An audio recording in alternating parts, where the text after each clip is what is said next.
K98 Talk is expanding its lineup for 2015. This means we're expanding our advertising base. Whether you're a startup trying to push through to the next level or an established business trying to supplement your advertising budget, web-based advertising is a solid investment. Thanks to Talk's newest partnership with TuneIn Radio and instant access to our sister station, K98 FM, we give you worldwide access at a reasonable cost. Interested parties should email us at advertise@k98talk.org.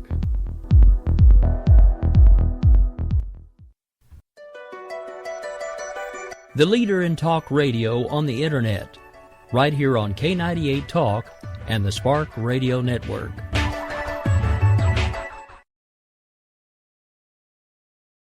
In these uncertain economic times, you've got to do whatever you can to save money. One of our biggest expenses can be our cars, especially when unexpected repair bills hit. Not anymore. If you own a vehicle with less than 130,000 miles, is less than 12 years old, has a warranty about to expire, or even no warranty at all, you could stop paying for car repairs. Roadside assistance, towing, and rental coverage are all included. Don't wait for the next repair. Make one free call right now to see if you qualify. If your vehicle is less than 12 years old, has less than 130,000 miles, even if it's out of warranty, paying for car repairs can become a thing of the past. Call us right now and get your car protected before your next repair bill hits. Get protection and no more repair bills. Call 800-696-1030. Again, 800-696-1030. That's 800-696-1030. 800-696-1030. Joe had huge problems with the IRS. I knew it was coming. I hadn't filed taxes since 1990. All the IRS letters coming in added up to a nightmare. To get up to like $68,000. My heart started beating fast. It's like, there's no way, man. I mean, I ain't going to be able to do this. Then they stopped his paycheck. So that's when I started making phone calls and found U.S. Tax Shield. U.S. Tax Shield went to work immediately. They just took the bull by the horns. What blew my mind is he called the IRS right then and there. So why is U.S. Tax Shield A+ rated with the Better Business Bureau? Joe knows. They saved me a ridiculous amount of money. If you owe more than $10,000 to the IRS or state, choose the company Joe chose, U.S. Tax Shield. It was the best decision I made. U.S. Tax Shield is the way to go. Life is good. Thank you, Lord. Call 800-471-3287. U.S. Tax Shield. Boo-rah. Yes. 800-471-3287. 800-471-3287. Welcome to Opinion Nation. And we stand today on the edge of a new frontier. There is nothing wrong with America that cannot be cured by what is right with America.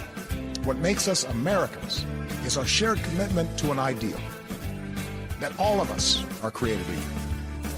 I, too, am America. Now here's your host, Bryce Robbins.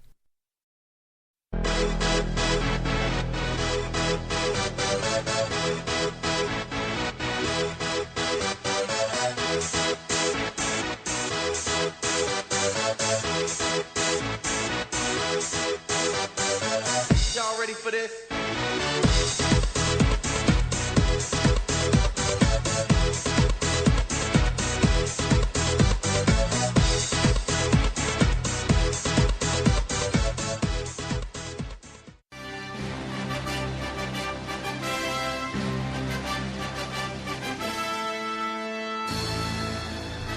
Ladies and gentlemen, the following debate is scheduled for 55 minutes. The staff of each host represented here has met behind closed doors and established the following rules.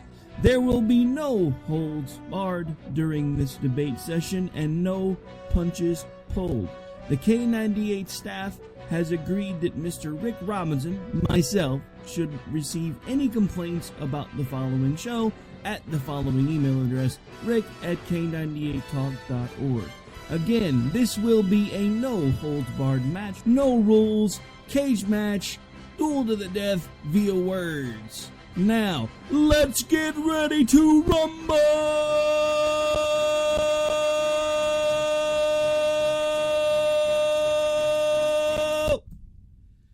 And now, ladies and gentlemen, down to the basics. In the blue corner, the most dichotomic liberal radio show host on the planet, the man who believes that we should both have socialized medicine, socialism in general, guns, and freedom, Mr. Bryce Robbins, host of Opinion Nation News and co-host of Finding Common Ground.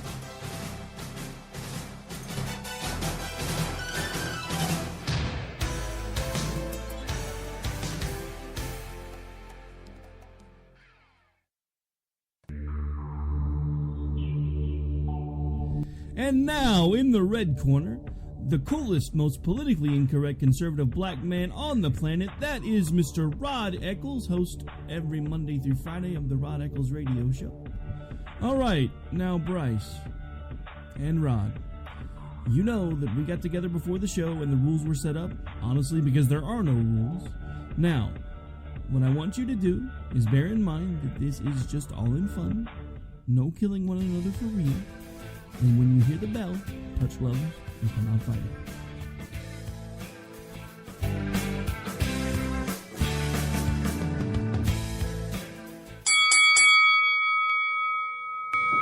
All right, hello everybody, and welcome to this Saturday edition of Opinion Nation. But this is not any ordinary Saturday. As you could tell, we are in a special debate Saturday.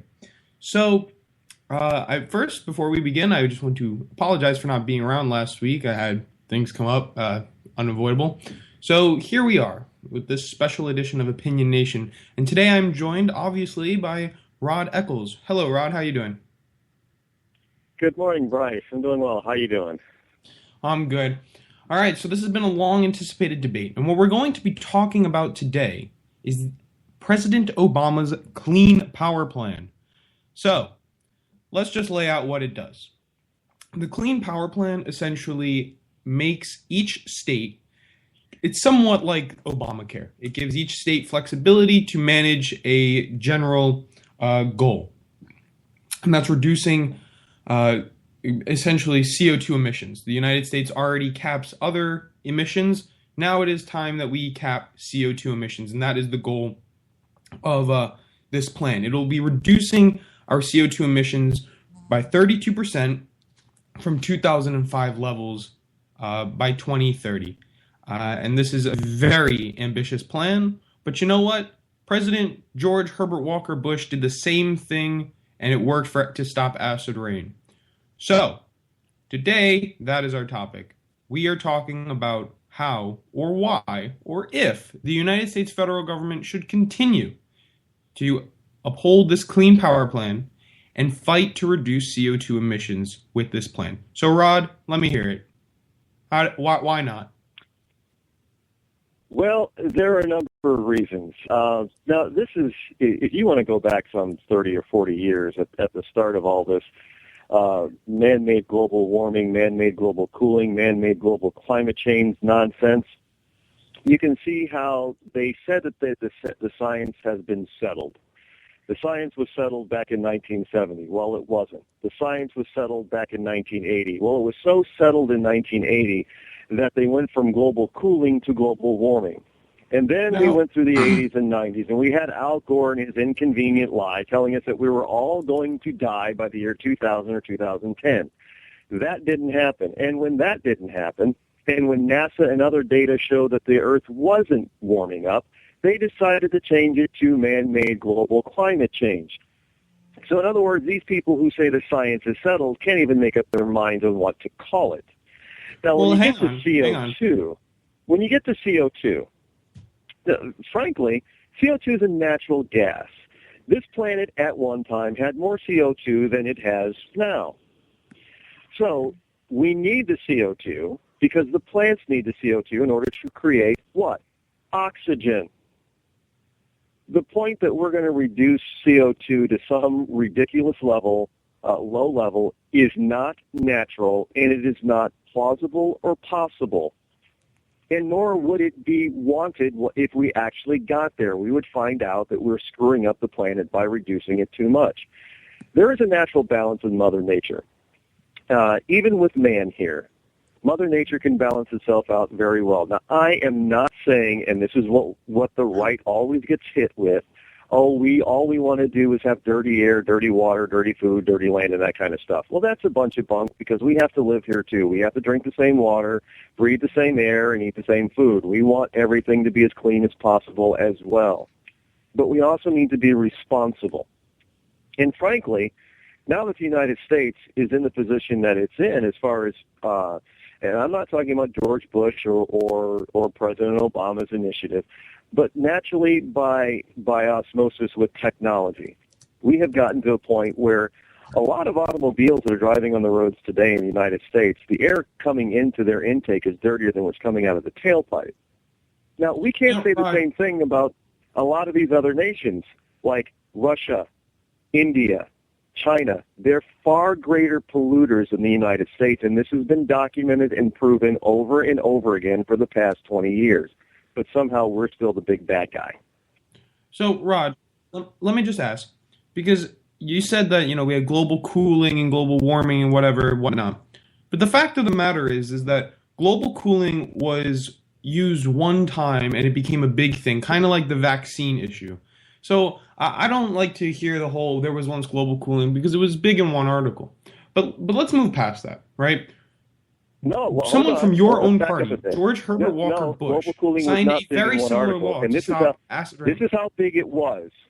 This is how big it was. Global cooling since the late 60s through about 1980 was huge, and it was more than one article. And all you have to do is look at a Dr. Seuss TV special called The Incredible Mr. Lorax. I'm not talking about the Jim Carrey movie. I'm talking about a 30-minute evening cartoon special that was aired year after year during the 1970s, and it only talked about global cooling. I went to school back then, elementary school. That is all they taught us in elementary school was how to stop global cooling. Turn out your lights when you're not using them. It was not one article. It was a huge 12-year push to try to change the way modern man was going. And it was all about that we were going to enter a new ice age, and it was going to be induced because of man's use of energy. Okay, but we're not supposed to honestly take our advice from Dr. Seuss. That doesn't sway anyone's opinion. Here is the question, though. George Herbert Walker Bush implemented a very similar law when he was in office to combat acid rain. We have implemented laws to fight other toxins or other gases in the atmosphere. The fact of the matter is that CO2 is at an all-time high over the past 800,000 years, and in parts per million, it's far above the safety level that this Earth can withstand. So my question now is... Two things. We don't know. We don't know about 800,000 years because there's no way for us to go back in time to figure that out. We have carbon dating. What George Bush did, what President George Bush did, was also pretty much panned by the right because he was pandering to the left on this. And, this whole notion that we're reducing acid rain, we're not exactly sure. And if you actually look at all of those emails that were so-called, quote-unquote, released from places like East Anglia College and Harvard University and Penn State, they don't know actually what causes acid rain. But they do know one thing, it isn't CO2. Because if it were CO2, we would have had acid rain since the beginning of time, and we haven't. So it's not the CO2 level that's causing acid rain. No, I know it's not CO2 there are that other causes issues. Acid rain because that's what they got rid of. Or else we'd still be using CO2. Well, if we're worried about acid rain, which all of a sudden somehow disappeared, why would we? And if CO2 is not the cause of acid rain, why would we be attacking CO2 levels? Because, all right, listen, acid rain is caused by this is a quote, from different chemical reactions that begin with compounds like sulfur dioxide, okay? Now, sulfur dioxide is one of the primary chemicals that was targeted by George Herbert Walker Bush. And as a result of targeting sulfur dioxide, limiting the amount of sulfur dioxide that could be entered into the atmosphere, we were able to successfully stop or cut dramatically the amount of acid rain that was being produced.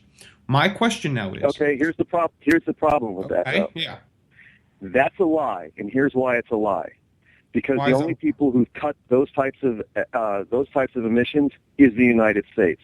China and India have far surpassed any type of emissions that we ever had in this country.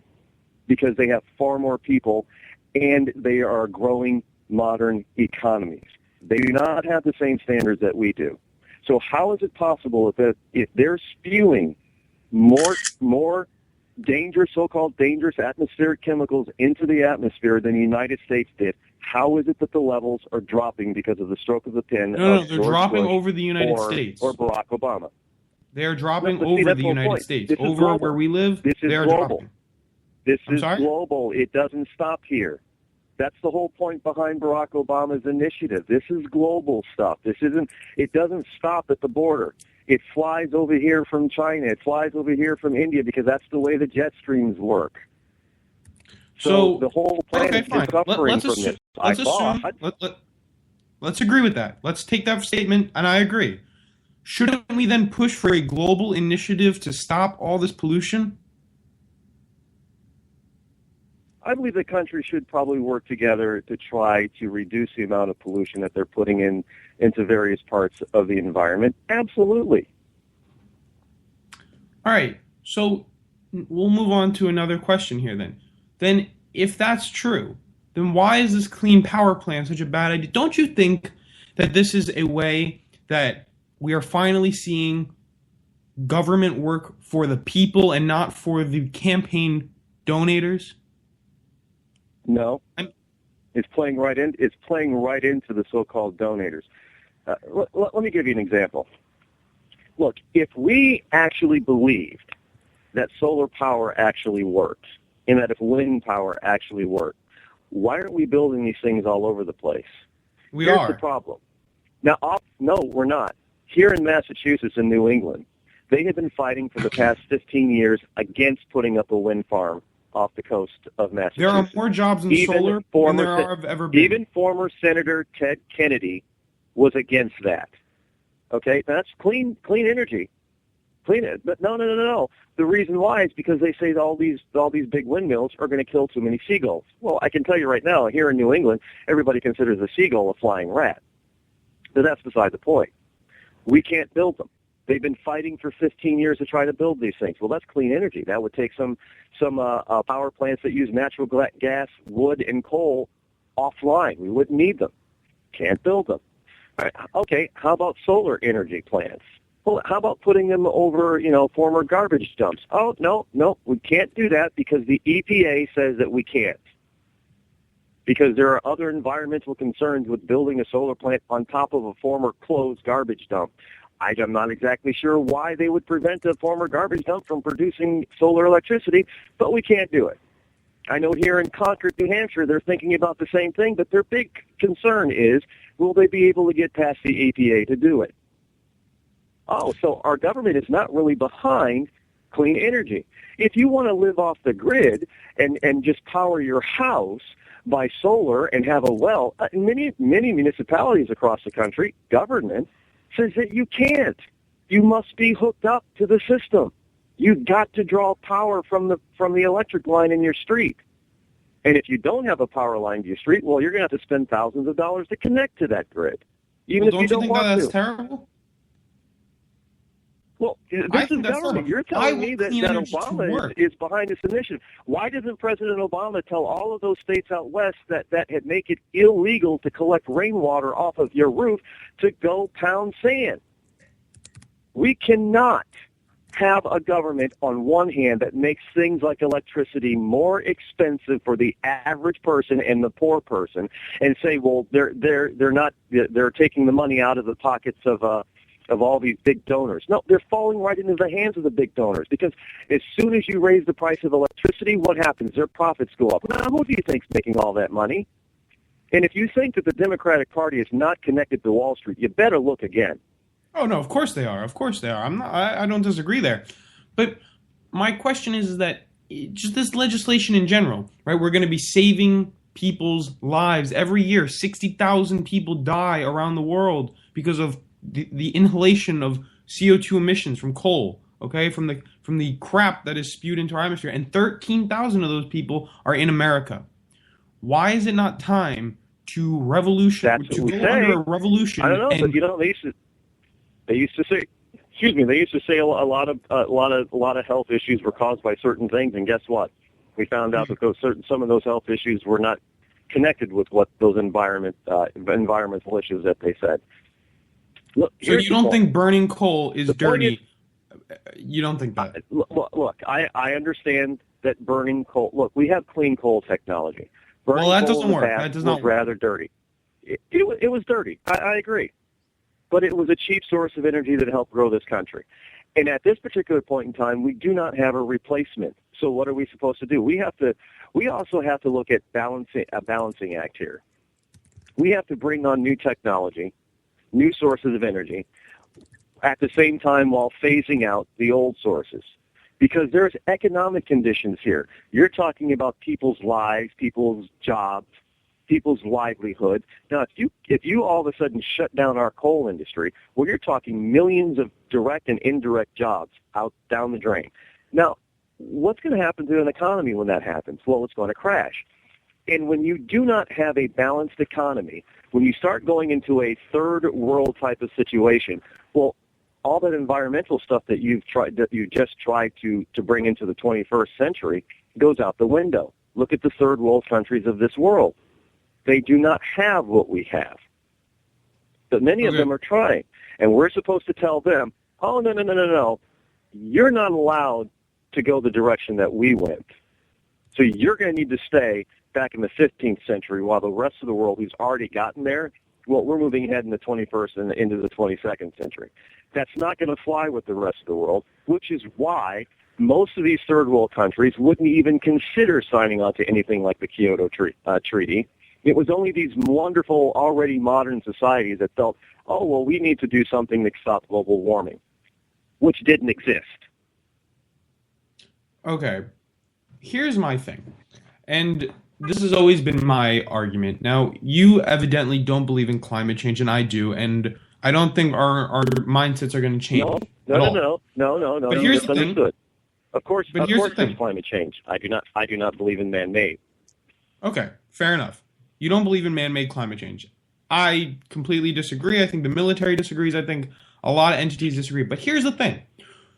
We can both agree, I think, that oil spewing into the oceans, that coal spewing its CO2 emissions and whatever other chemicals and sulfur and whatnot, natural gas wells cracking and destroying water are not good things for the environment. So why is it so hard these days for liberals and conservatives to come together and say, let's save the environment, whether it's for climate change or for just the prosperity of the future? We are shitting on our land. We are destroying. We're digging up coal. We're digging up natural gas, destroying water. The power, when there's a solar spill, it's just a very nice day. Why can't we just have a movement where Republicans and Democrats can come together and say, you know what, clean energy is what we need to start backing? You would not have an argument if that's what it actually was, because everybody wants to be able to have more efficient, cleaner energy sources. Even the most ardent Republican does. We all understand that. We want more energy efficient sources. We want to be able to get energy more efficiently. We want to be able to use it more cleanly. But here's the problem. The left really doesn't want to do that because the left is fighting within itself. As I said, you try to build a wind farm, and some faction of the left is preventing that from happening. But here's the thing with all of your spills. Do you know that Mother Nature does more spilling of oil into the water than man does? Do you know that Mother Nature releases more gas, natural gas, into the environment than man does? So even if we stop every single drop of man-made accidents, there would still be a tremendous amount of this stuff getting into the environment. Now, why is that? Well, because natural gas and oil, whether the left likes to believe it or not, is actually a natural thing. It's made by the planet. You want to believe for a minute that something like the BP oil spill, the planet has a way of dealing with it. Is natural. So the BP if oil it's spill made by the planet, then how is it supposed to be bad? It's a natural product, is it not? It's not though. It's not natural. What's in the ground is supposed to stay in the ground. I'm sorry. And if it comes up, are you saying oil is not a natural product, and oil does not seep out of the ground, both under the ocean and hey, we have the La Brea tar pits. That's an oil-based product. So are you telling me that that's not natural? No. Crude oil popping Bingo. out of the ground, out of the wells, is not natural. Yes, you have It's the not natural. tar-pits. How is crude oil coming out of the ground not natural? Who makes it? Does man make it and then pump it into the ground and then pump it out? We've never seen a natural BP oil spill. Yeah.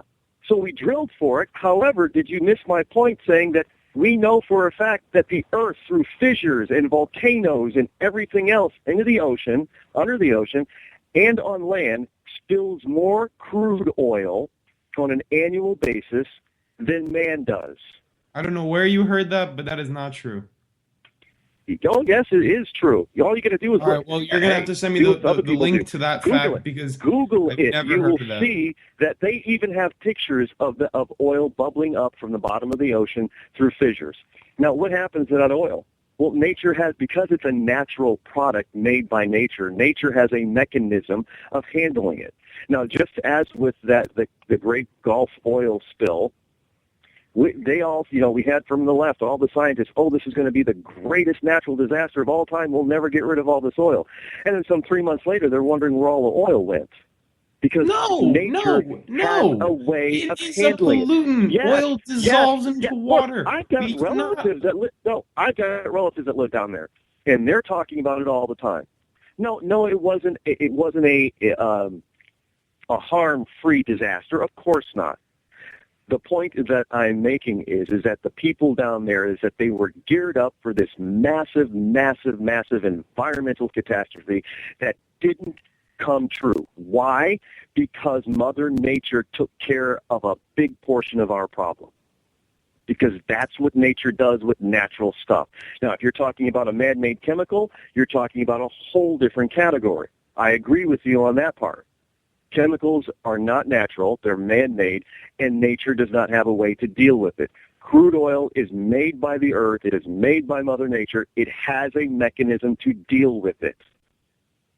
Okay, well, besides what you're saying, I mean, again, I've never heard, and I've been looking, and I can't find anything to back the evidence that natural crude oil seeps into the water more so than... They got pictures of it, Bryce. I don't know how you're not seeing it. All you got to do is Google it. I have seen the video.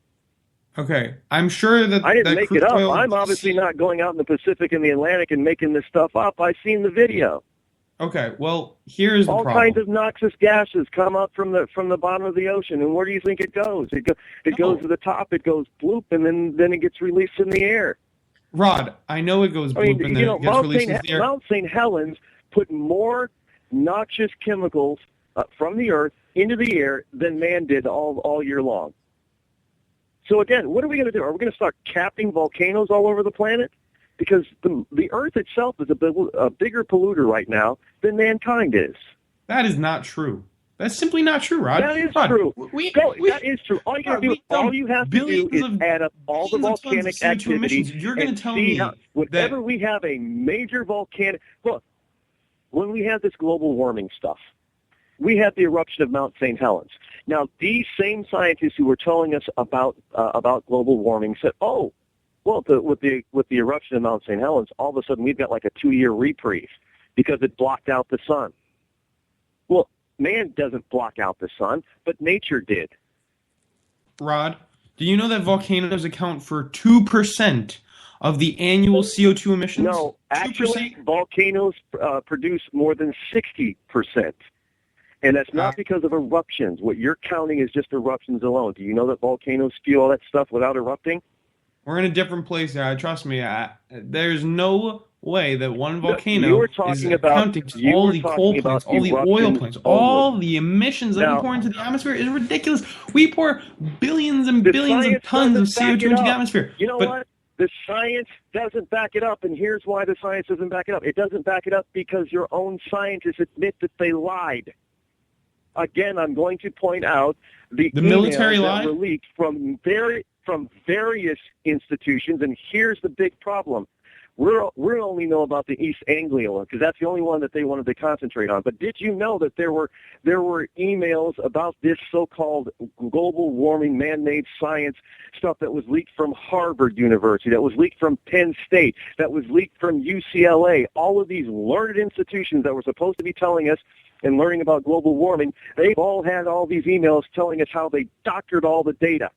It's all fake. It's all a lie. And we're starting to see the evidence of it. Oh, we're supposed to be in a warming period, right? How come, speaking of the military does whatever the president says. How come NASA has pictures of the North and South Pole and we've got record ice caps? Then let's step out. NASA's pictures lie from outer space that were taken last year? We had over a greater 90% ice coverage of the Great Lakes. That hasn't happened in over 100 years, but we're still in a warming period?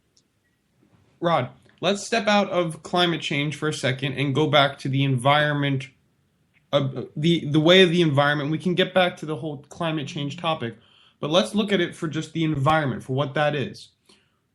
You have Richard Nixon, okay, would probably be the most environmentally friendly president other than Teddy Roosevelt, both of whom I just named are Republicans.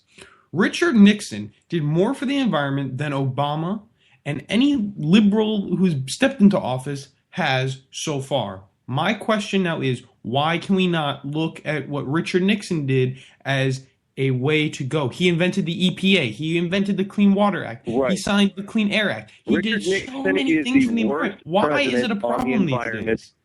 No, he's the worst president on the environment that we've had. And here's How so? why. Please tell me. He did create the EPA.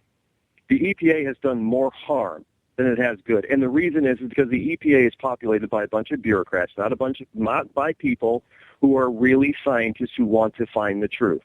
The EPA was the cause of what? The Colorado spill? And yet Rod, they don't since even the want to EPA's test inception, it. She does not we have even become want a to cleaner testify country. before Congress about it. She does not want to testify. She All wants right, to escape. Rod, we're avoid about to go to break, so then when we come back, problem. we'll continue this. All right, there's the bell, so we're going to go into break right now, and when we come back, we're going to continue this debate. We're going to talk more about climate change, the environment, and we'll see where we can go from there. I'm Bryce Robbins. I'm joined by Rod Eccles. We'll be right back.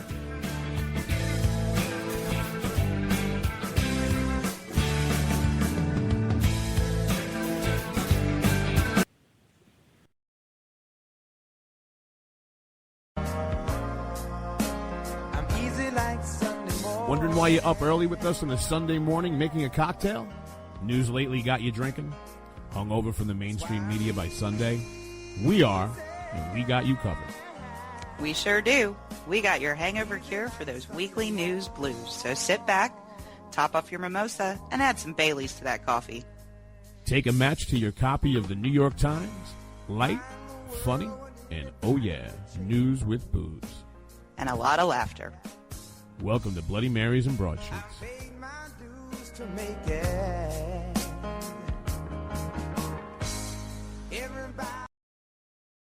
Not on my watch, our military service members say, as they volunteer to serve, as they move out, stand firm, and take fire.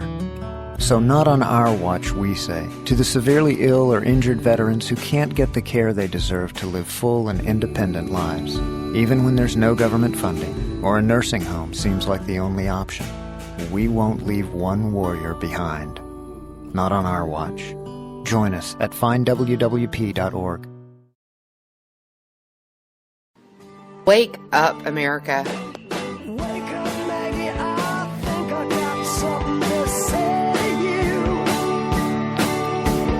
Late September and I really should be back at school. I know I keep you amused, but I feel I'm being used.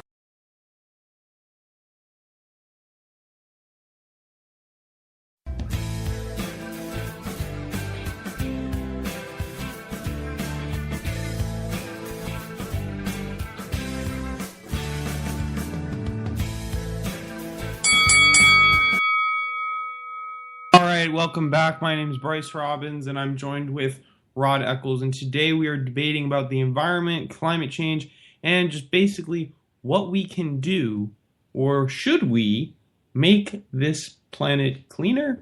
And how are we doing it? Is Obama doing it right?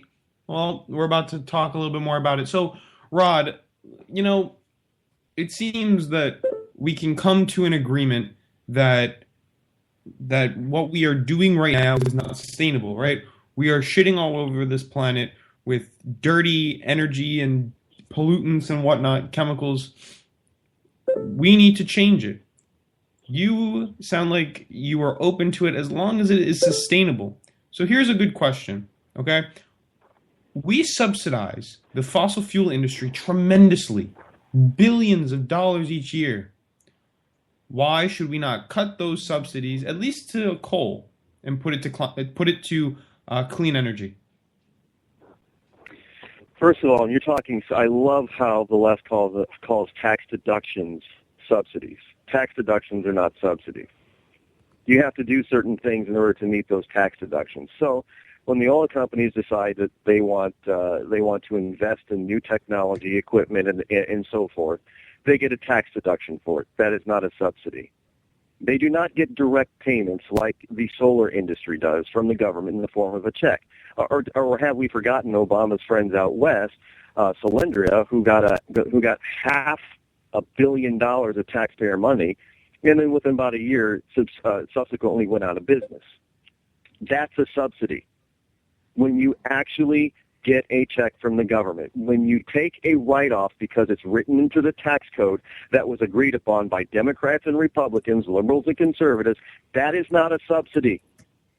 That is called following the tax law. So okay. I really bristle at the fact that when it comes to oil companies, that's a subsidy. But when it comes to other industries, oh no, that's a tax write-off. No, it doesn't work that way. It's a tax write-off. It's kind of like GE. GE did not get a subsidy because they did not get a check from the government for doing nothing. When they paid zero taxes that 1 year, they did it through tax write-offs, through the tax code. If you don't like these companies not being able to get away with all this kind of stuff that you think they're getting away with, change the tax code.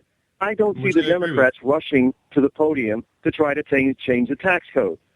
This is not a liberal versus conservative thing. Look, this is Washington, period. They're the ones creating all of this stuff.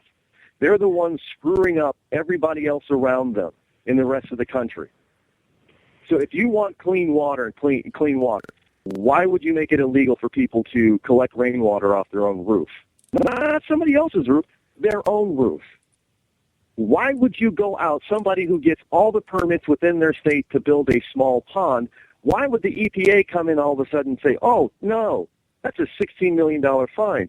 He wasn't polluting a darn thing. In fact, the water that was coming into his pond was dirtier than what was going out. I thought we wanted to clean up the water. So he was already cleaning it up, but now he's going to be fined $16 million? And you want to tell me that the EPA is on our side of the environment? No. Government is a big problem when it comes to the environment. No, that doesn't make sense. Nobody wants to talk about that. Why is government a big problem? Nobody we wants had, to talk about that. In this country, corporations ruling everything. The environment was awful.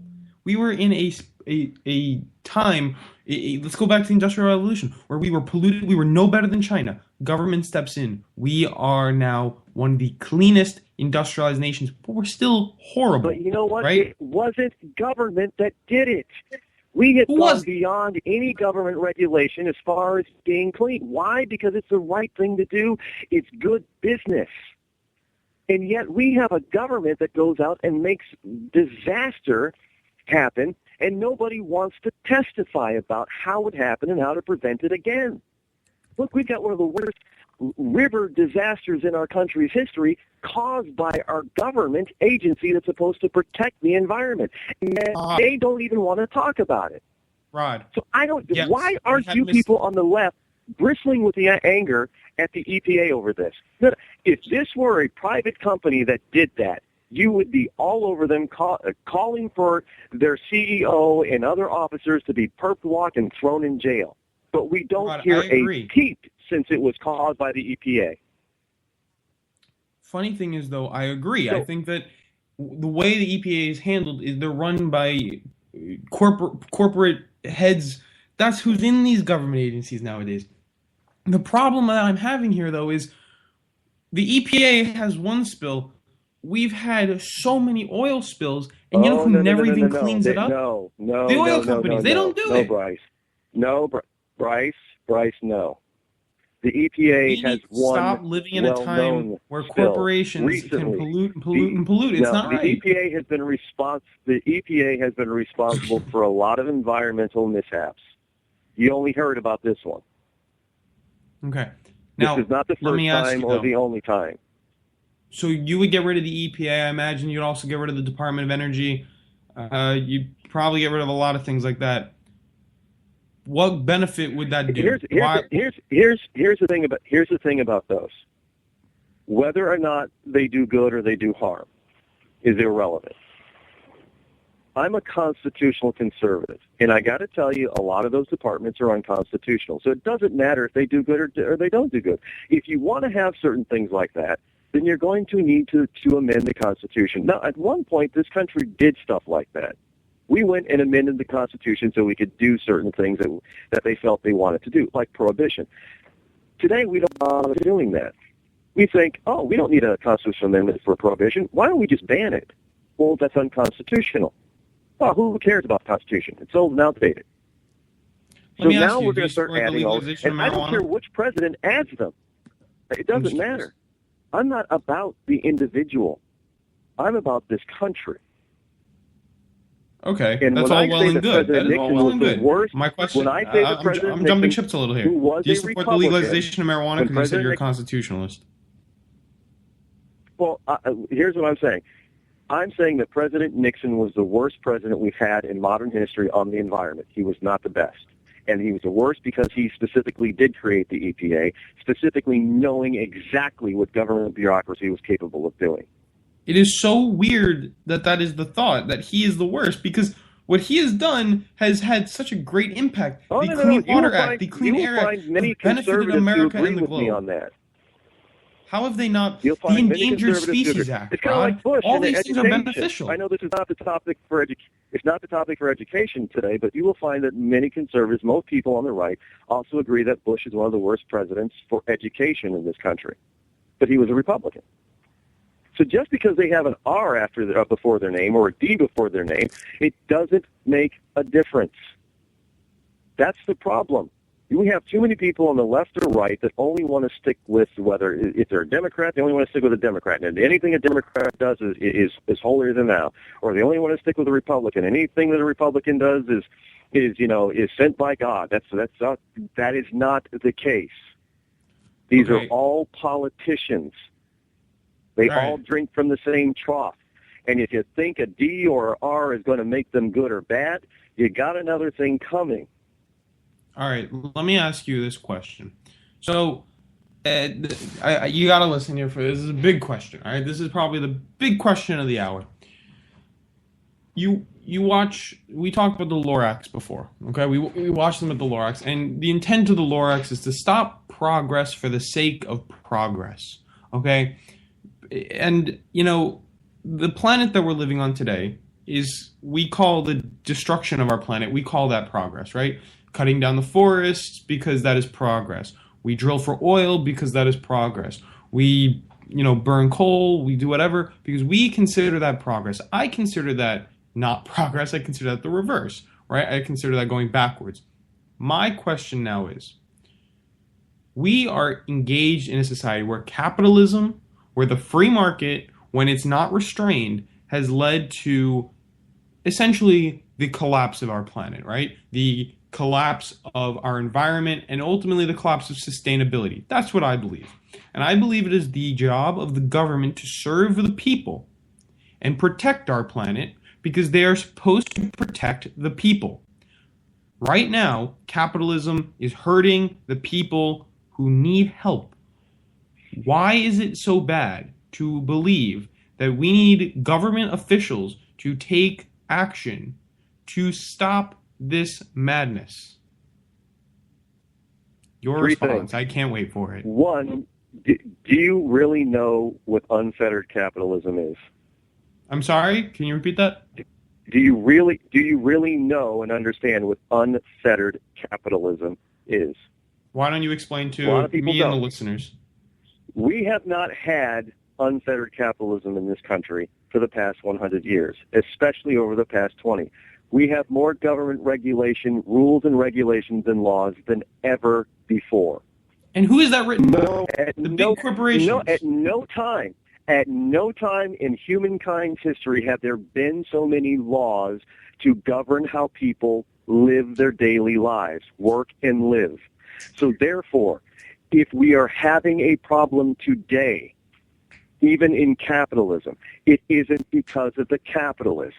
It's because we have all of this government regulation that isn't doing jack.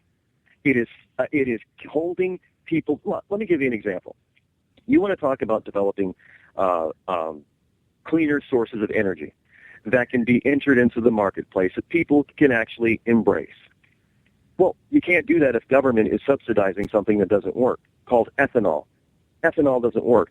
Ethanol has been proven to damage car engines. Ethanol has been proven to reduce gasoline gas mileage, MPG.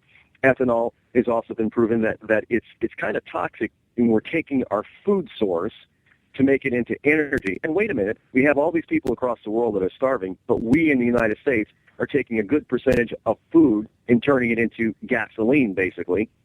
And the only reason why we're doing that is because the government is actually giving these ethanol companies money on an annual basis to subsidize the cost to make this stuff. So no, government does not help.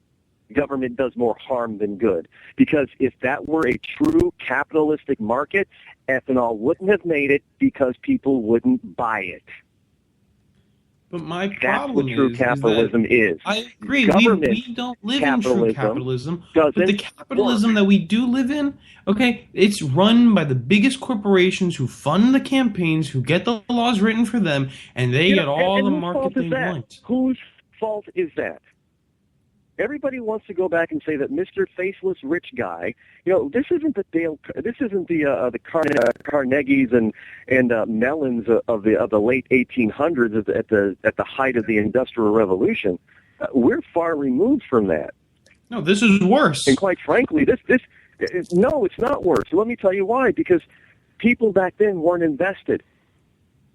So now we have these corporations that are investing in these wonderful politicians that we all seem to love so much, whether they have a D or an R.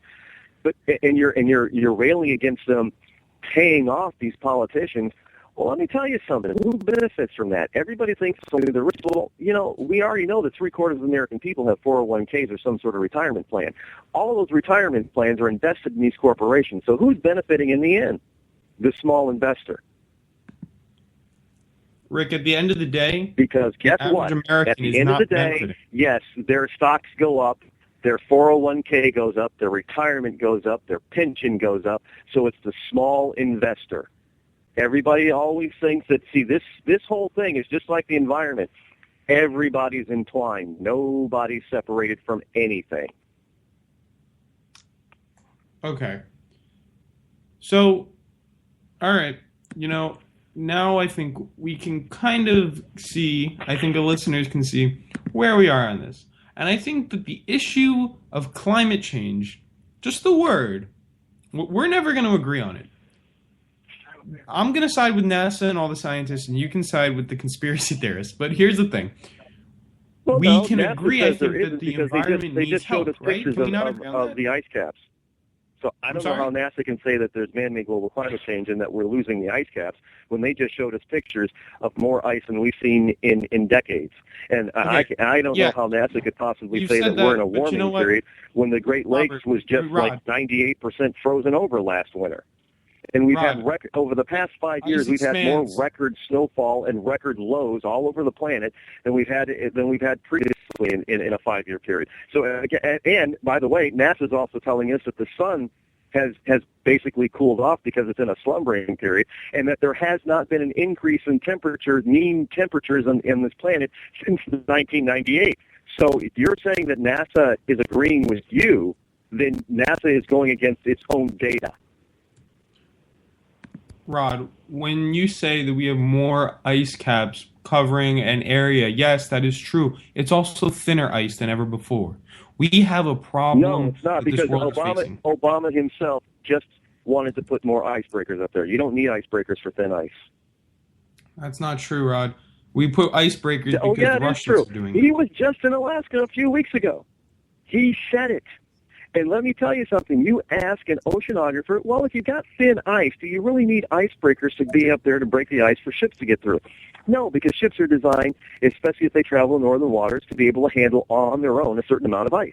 If it's thin ice, you don't need an icebreaker. You need an icebreaker because you have thick, impenetrable ice, and that's what icebreakers are designed to do. All right, we're going in circles here, so we're going to jump ships here. He wanted to put, a ridiculous number up there to break the ice. Rod, because there's still the ice has gotten really thick. It's depleting, but it's there. It is, Yeah, it is still I love there. this. I love Here's this. my problem. Oh, we have more ice, but it's thin. Oh, but no. Maybe it's not so thin, but it's covering less area. No. Everything. This is the problem. The so-called environmentalists what if for one want. second you They were want wrong? it both ways. They want it both ways. Rod. You can't have it both ways. Rod, just your think own for a president, second. your own president, is saying that we need more icebreakers in the northern region because the ice has gotten bigger and thicker. Okay, I've never heard He this said quote. I don't believe that's true. But let me just ask you here, what if you are wrong? What if in the future, what if by 2050, we definitely, without a doubt, find out you are wrong? And that, keep in mind, in Australia, they had to make a new shade of red for their map because of how hot it is getting. We've had the hottest 14 years have been the last 15 years on record. Okay? Nope, we haven't. What if you're wrong? You know how they got to that? You know how they got to that number? Because they went back and readjusted mean temperatures from 100 years ago. Rod, what if you're wrong? They adjusted. What if you're wrong? Don't we have more to lose, though, if you're wrong than if I'm wrong? No, we don't. Here's the problem. Here's the biggest problem of all on both sides. None of us know what the perfect climate is.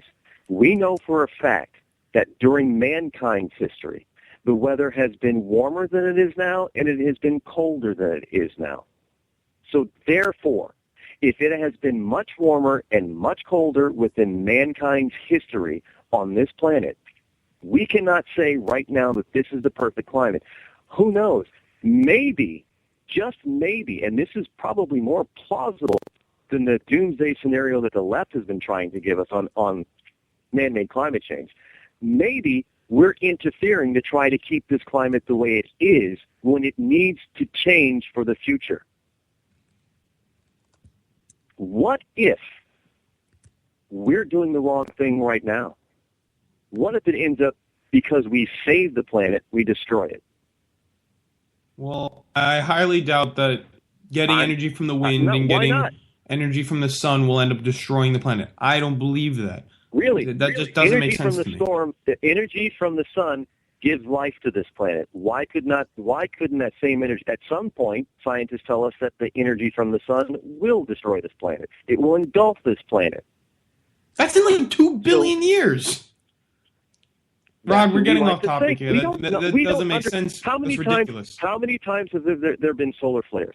How many times has there been increased solar activity, the planet gets warmer? There's been decreased solar activity, the planet it's gets called cooler. solar minimum and solar maximum, but we're not trying to educate our listeners on celestial events. What we want to get to the bottom of What is... I'm saying is, Bryce, is that, one, we don't know enough when we think we do. Two, there are all kinds of scenarios that we just cannot fathom. So this whole what if you're right and I'm wrong theory, it could be just the opposite. What if we're right and you're wrong? It could be equally devastating. The point is that this whole planet is dynamic. We do not know enough about it. We probably never will. All right. But in order to get to a certain point, you have got to determine what your mean perfect starting point is. And right now, we have no clue what the perfect climate is. All right. Well, for now, this has been our show. Okay. So that was our interview. Thank you so much, Rod, for coming on. We got to talk about climate change. We got to talk about the environment. We got to talk about the Clean Power Plan. Rod, if you could just let everyone know where they can find you if they so choose. Sure, come on, bring it on. RodEccles.net. You can even leave comments over there. You can listen to the show. Join the growing Facebook page over at facebook.com/The Rod Eccles Show. All right, you heard it from him, the very own Rod Eccles, and it won't be over, guys. We're gonna have more debates. We're gonna try to do one every couple of weeks or something like that. We'll try to work it out. But don't worry, there will be more Rod Eccles on Opinion Nation, and there will be different topics every time. So once again, Rod, thank you so much for coming on the show. We'll never agree, but it was fun. My whole job is to get you to eventually agree with me, Bryce. That's why I'm here. Me too. All right, you have yourself a nice day. All right, bye-bye. You too. Bye-bye. All right, so that was just our interview with Rod, and we talked about climate change, we talked about the environment, we talked about a whole host of things. And you know what? I'm still never going to agree with him. I don't get it. I don't get the mentality. I think that this shouldn't be a Republican-Democrat issue. I think this should be an issue for humanity, for mankind. We are in trouble, people. We are so in trouble. There are garbage heaps in the ocean, 5 of them, that are the size of Texas. There's something wrong with that. Full of plastic, okay? We have more CO2 in the atmosphere now in parts per million than the past 800,000 years. And you know what? That's according to NASA and NOAA and the 5 branches of the military and Bill Nye the Science Guy. So my point here is, as satirical and as sophomoric as I'm being, when these institutions tell us a fact, who am I to disagree with that? They went to brilliant schools, these scientists, and educated themselves, and it is their job to tell us what is the fact. That is the point of a congressional hearing, right? You get expert opinion. These people are experts, and if 97% of people whose job it is to study the climate are telling us climate change is real, well, then I'm scared, because we are not doing anything about it. And it is my biggest fear that when all the resources are gone and all the oil has been drilled and the climate's been destroyed, we too will be like the Lorax and the truffle trees. When they're all gone, our people will have nowhere left to go. And while this economy is big and booming and great, when the oil runs out and when the climate goes fallow, I just am frightened as to what will happen. So please take a look for yourself. What does climate change mean to you? Is it a big issue? They talked about it for a minute in the debate the other day. It's a problem, because I think this is a much bigger issue than, Prince EA, he's a rapper, said, "I'm so sorry that we paid more attention to ISIS and little attention to how fast the ice is melting." You might want to look at it, guys. All right, my name's Bryce Robbins. This has been our show. We're going to cut it down 2 minutes early today because I have to go to work, so got to do the day job. Anyways, I'll be back next Saturday. We're going to be talking more. I don't know what yet, but we're going to be doing it, and we're going to have fun doing it, and it's going to be huge, and I'm trying to impersonate Donald Trump. All right, that means I got to go because I'm impersonating Donald Trump. All right, everyone, my name is Bryce Robbins. I'm signing out for this week. I'll catch you next week. Have a good week, everybody.